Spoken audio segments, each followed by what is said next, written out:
Alright, what's up guys? Welcome to Promotech. Thanks for tuning in. The Pixel 11 Pro isn't about what changed. It's about what quietly didn't and why that might matter more than any flashy upgrade. Google is doubling down on familiarity in a market chasing extremes. And that decision could either sharpen the Pixel identity or slowly make it irrelevant. Let's dive right into the video. So these latest leaks from Android headlines and Steve Hemmerstoffer are about as close to final as it gets. And when you put the Pixel 11 Pro next to the Pixel 10 Pro, it's almost uncomfortable how similar they are. Same flat sides, same proportions, same display sizes. 6.3 inches on the Pro, 6.8 on the XL. We're talking about a difference so small you wouldn't notice it without a ruler. And that's where things start to feel intentional. Because this isn't laziness, it's strategy. Google isn't trying to win the hardware race anymore.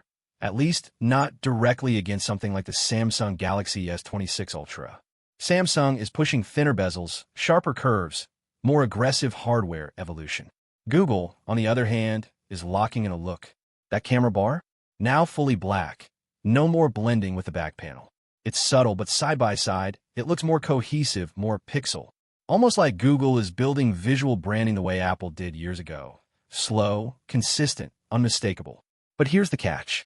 When everything looks the same, people start asking what actually changed.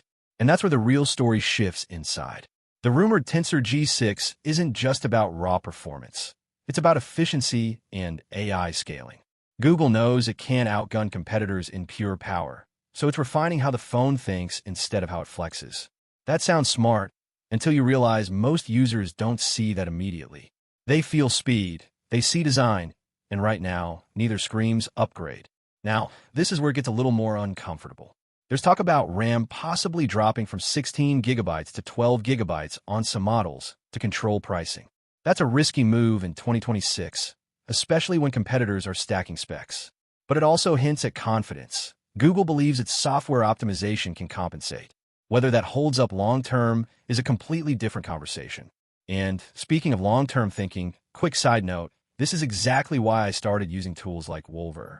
When companies make these subtle shifts, you need a way to track what actually matters over time. Performance, battery behavior, real-world usage, not just spec sheets. It's less about hype, more about patterns. And that's the same mindset you want as a tech user in 2026. Now, coming back, the bigger picture here is actually kind of fascinating. Google is playing a slower game. Instead of chasing yearly excitement, it's building consistency. The Pixel 10 Pro was already one of the best Android phones of 2025, so the Pixel 11 Pro feels like a continuation rather than a reinvention. But that creates a weird tension, because while consistency builds trust, it can also kill excitement. And excitement still sells phones. And real quick, if you're part of that 70% watching and not subscribed, you're missing out on being part of a community that actually looks deeper than headlines. This channel is about understanding where tech is going, not just what launched this week. So now we're left in this strange position where the Pixel 11 Pro might be one of the smartest phones Google has made, but also one of the hardest to get excited about at first glance.